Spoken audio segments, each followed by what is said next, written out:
Buen día, soy el Dr. Alejandro, estamos filosofando y esto es Historia de la Filosofía.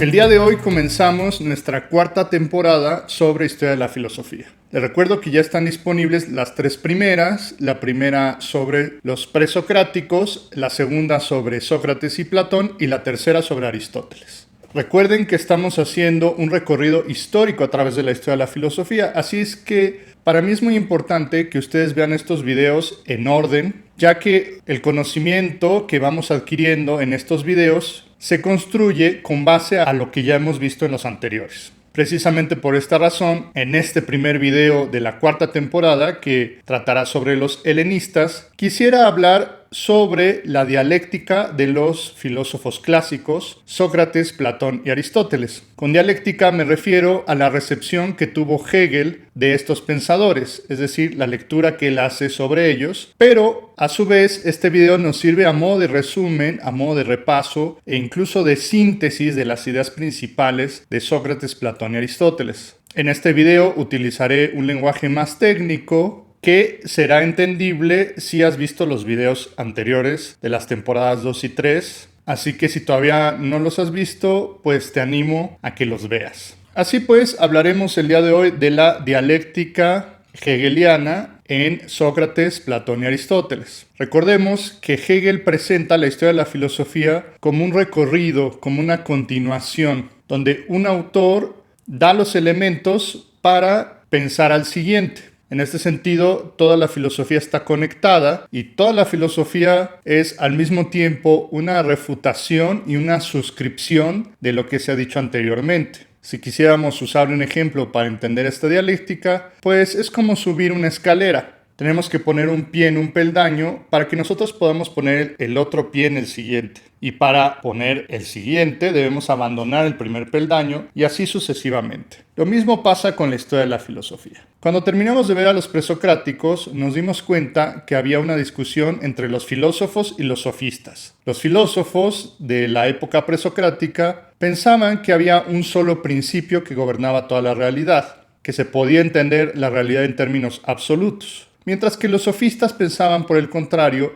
que cada uno de los seres humanos podía construir su propia verdad y que todo era relativo con base a lo que cada uno de nosotros piensa. Sócrates está inserto en este momento y podríamos comprender a Sócrates como un intento de sintetizar estos dos momentos. Por un lado, Sócrates cree que efectivamente podemos encontrar verdades objetivas. Sin embargo, Sócrates va a ubicar el método para encontrar estas verdades objetivas en las preguntas de cada uno de los individuos. Así pues, podemos ver que Sócrates está uniendo los principios de los presocráticos filósofos con los sofistas. Si el sofista Protágoras había dicho, por ejemplo, que el hombre es la medida de todas las cosas, esto tomado en un sentido relativo, Sócrates lo va a retomar, pero diciendo que efectivamente el hombre es el que encuentra la verdad, pero no por esta razón la verdad es subjetiva ni está sujeta a lo que cada uno de nosotros pensamos, sino que habrá algo general, algo universal en lo que todos podemos convenir. Así pues, Sócrates eleva esta verdad al grado de una conciencia general o universal, que sea válida para todos los hombres. Para Sócrates, lo general está determinado por la conciencia del hombre. Aquel arjé o principio que buscaban los presocráticos es posible encontrarlo en el entendimiento, en el nous, tal como lo mostraba ya su maestro Anaxágoras. Lo general se determina en la idea del bien, a la cual todos los hombres pueden aspirar a través del uso de su entendimiento. Nos dice Hegel, el principio de Sócrates consiste en que el hombre descubra a partir de sí mismo tanto el fin de sus actos como el fin último del universo, que llegue a sí mismo a la verdad. Así pues, Sócrates atribuye una verdad objetiva basándose en la conciencia individual y que, si nosotros ejercemos adecuadamente nuestra facultad racional, llegaremos a la misma conclusión, dando por resuelta las polémicas relativistas en las que habían caído los sofistas. El segundo de los tres grandes filósofos clásicos es Platón. Platón eleva el principio socrático de la conciencia individual al terreno de una conciencia intelectual.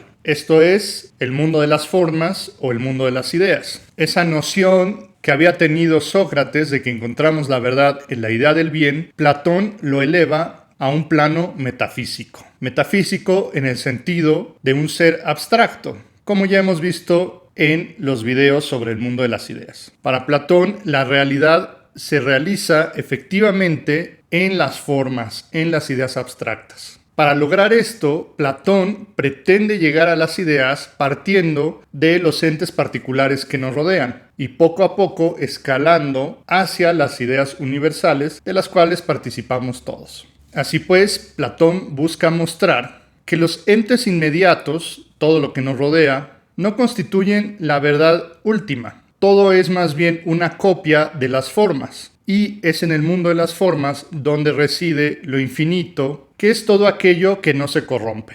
La comprensión de la realidad como una forma es el gran acierto y la gran aportación de Platón, pero al mismo tiempo también es su gran limitante, pues Platón considera que toda sustancia y que toda realidad se reduce a un solo modo de comprender y, como va a señalar su discípulo Aristóteles, no todo lo que nos rodea ni toda entidad puede reducirse a forma. Así pues, hay muchas cosas que no pueden ser explicadas desde la perspectiva platónica. Hay conceptos que escapan a su explicación, como puede ser la idea de la multiplicidad, como tratamos cuando hablamos de el diálogo del Parménides, así como una explicación satisfactoria del cambio, una explicación también del movimiento y de la relación entre el mundo suprasensible y el mundo que vemos a nuestro alrededor, es decir, cómo se relacionan estos dos ámbitos de la realidad. Tendrá que llegar a Aristóteles para elaborar sobre esta plataforma platónica. Una de las innovaciones más importantes de Aristóteles es la comprensión de una multiplicidad de significados de lo que decimos por ser. Esto, que se le suele llamar la polisemia del ser, se puede formular bajo el enunciado: el ser se dice de muchas maneras. Los principios de la realidad se pueden entender como varios, ya que el lenguaje se aplica de distintos modos a las cosas según nos referimos a ellas. Mientras que todo el pensamiento anterior estaba atrapado por esta limitación del lenguaje, Aristóteles se da cuenta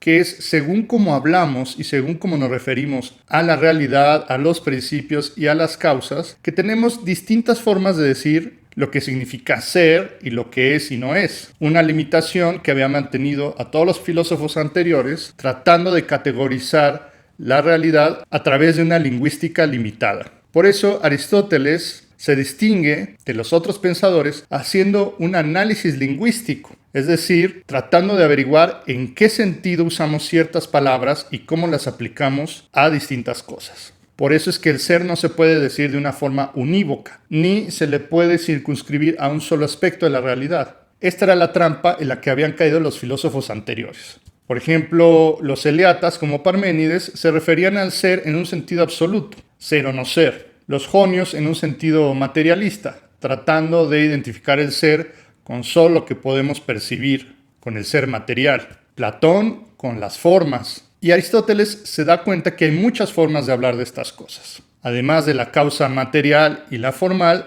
también está la eficiente, es decir, lo que pone en marcha las cosas. Esto ya lo había propuesto Anaxágoras y Empédocles, diciendo que el nous, en un caso, o el amor y el odio, era lo que echaba a andar la realidad. Pero además de ello, Aristóteles propone una nueva causa que no se había mencionado antes, la causa final. Esta causa final es asociada con el primer motor o el motor inmóvil, que mueve toda la realidad como una aspiración, un anhelo al cual todas las cosas buscan llegar. Así pues, Aristóteles se da cuenta que en ciertas realidades que nos rodean podemos encontrar varias causas de forma simultánea. Por ejemplo, los entes materiales están constituidos de materia y de forma, a diferencia de Platón, que hacía la separación entre una y otra. Para Aristóteles, la realidad sensible es una combinación de estas dos causas y que además está producida también por causas eficientes y la causa final. Así pues, el trabajo del pensamiento es separar esto que se nos presenta como algo unido. Cuando conocemos, hacemos un proceso de abstracción, es decir, restamos la materia y nos quedamos con la forma, con la idea de perro, por ejemplo, separada de la materia del perro. Así pues, mientras Platón comprendía la racionalidad como una síntesis que nos llevaba a las realidades últimas que se encuentran allá en el mundo de las ideas, Hegel caracteriza esto como una comprensión positiva del pensamiento, positivo en el sentido de que algo es puesto, como resulta en el sentido platónico. Aristóteles más bien comprende el pensamiento como una separación,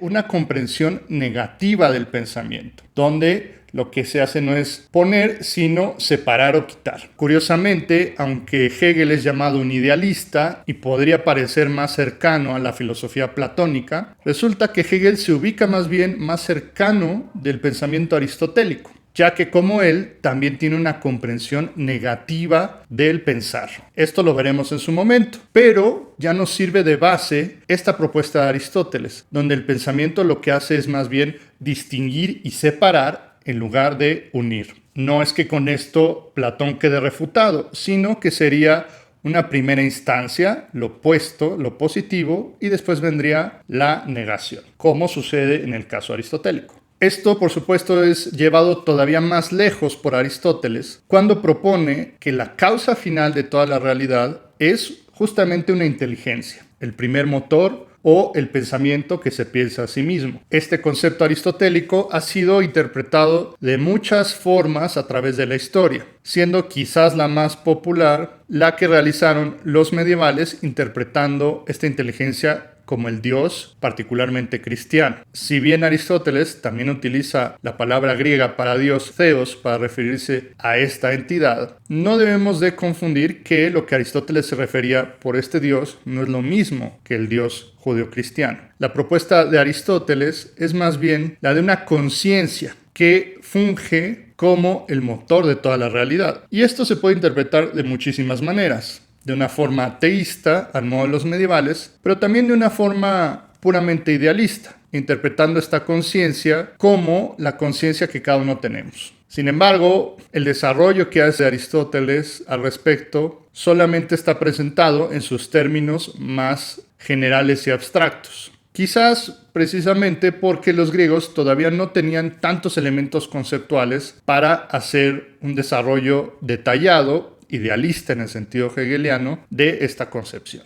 No obstante, Hegel se queda con la idea de que lo importante en Aristóteles es que toda entidad y todo ser es un acto, una energía, y sería la conciencia de este primer motor un acto puro. Lo que va a quedar pendiente para Hegel es que el pensamiento clásico postula esto en términos metafísicos, pero todavía quedará pendiente cómo se realiza esto de forma efectiva en la realidad concreta. Cómo es que se relaciona el mundo sensible con el mundo suprasensible. Tenemos algunas pistas. Platón parte de los entes sensibles para llegar a las formas y, por otro lado, Aristóteles parte de este primer motor para mostrar que debe de haber algo que cause, pues necesitamos que algo mueva sin ser movido y sea necesario sin ser contingente para que el resto de las cosas marchen y funcionen. Lo que hará falta es mostrar cómo estas vías propuestas por Platón y Aristóteles se realizan concretamente en la realidad. ¿Cuál es la relación entre ese pensamiento abstracto